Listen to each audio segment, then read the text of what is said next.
discussions about the invasion of Nicaragua, the invasion of Central America. The police action they would have to do to straighten out as what they saw down there was a big problem.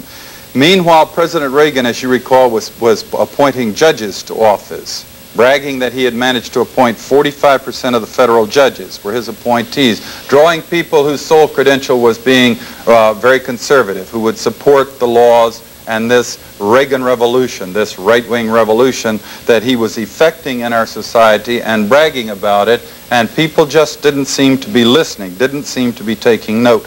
Meanwhile, in these seminars, they were teaching the police and the city officials how to create laws that would seem inoffensive but could be used to control population groups if they were protesting. For example, in the 1984 Democratic primary in San Francisco, the Livermore Peace Group had a bus tour of downtown saying, here are the different multinational buildings, and they were on the sidewalk in a totally peaceful, innocent thing saying, here's Bechtel, and they were all arrested and hauled off for obstructing a sidewalk.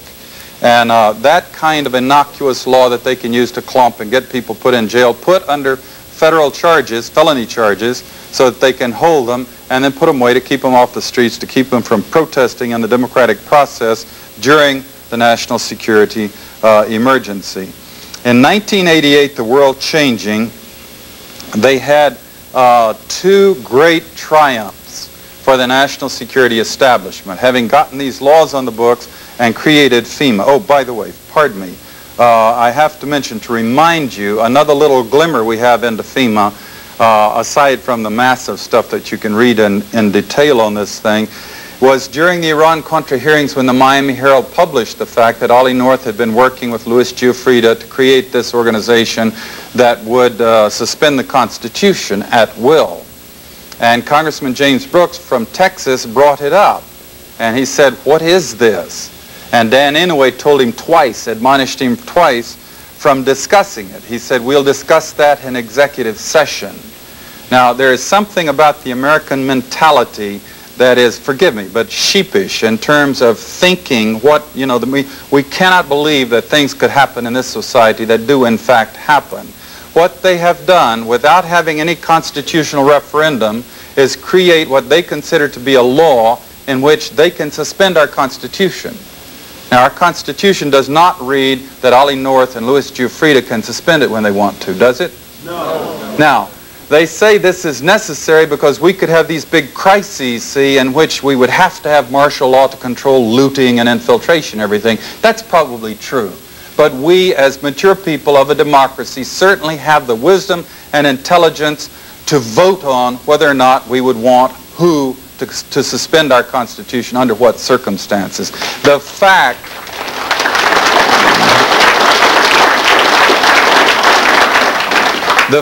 that they're doing this in secrecy is in itself clear evidence of the fact that they are not planning democratic processes. They have set up the mechanism for a coup d'etat. Now, 1988, they had a couple of great triumphs. The Iran-Contra scandal, they managed to orchestrate that through a phony hearing. And this hearing was very showy and fun, and we all watched it. And it was so phony that Porcarero of the Contras, whose own cousin was caught smuggling cocaine into the U.S., you know, we charged them, you didn't investigate the drug smuggling. And they say, oh, yes, we did. Look at the record. So you look at the record, and what they did is they asked Mr. Carrero, they said, words to the effect, and again, this is not a quote, but it's close. They said, there have been charges that there has been drug smuggling going on associated with the Contra program. Is that true, and were you personally involved? And Mr. Carrero said, no, it's not true, and of course I was not personally involved. And they said, thank you, sir. And they considered that to be an investigation of the drug smuggling into the thing. Now, with that kind of a technique, see, we have a big scandal that could have and should have led to the impeachment of our top leaders for breaking the law and for getting involved in drug smuggling and discrediting the nation.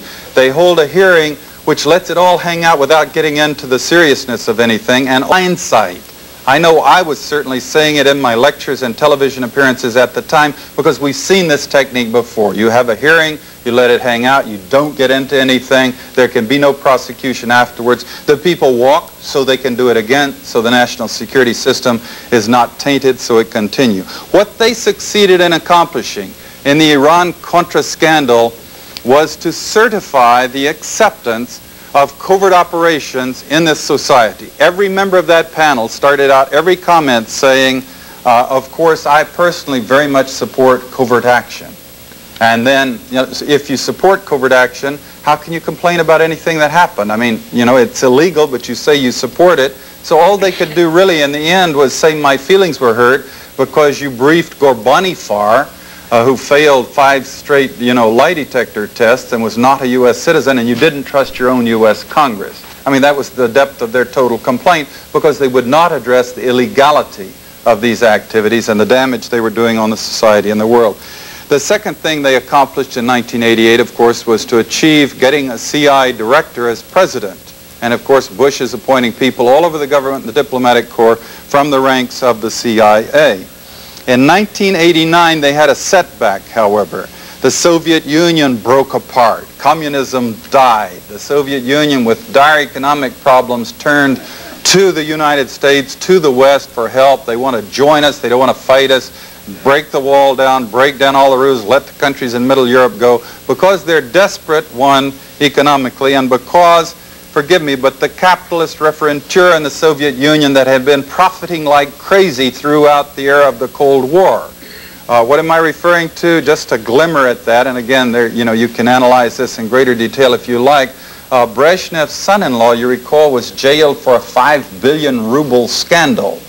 And that's not small potatoes, that's capitalism.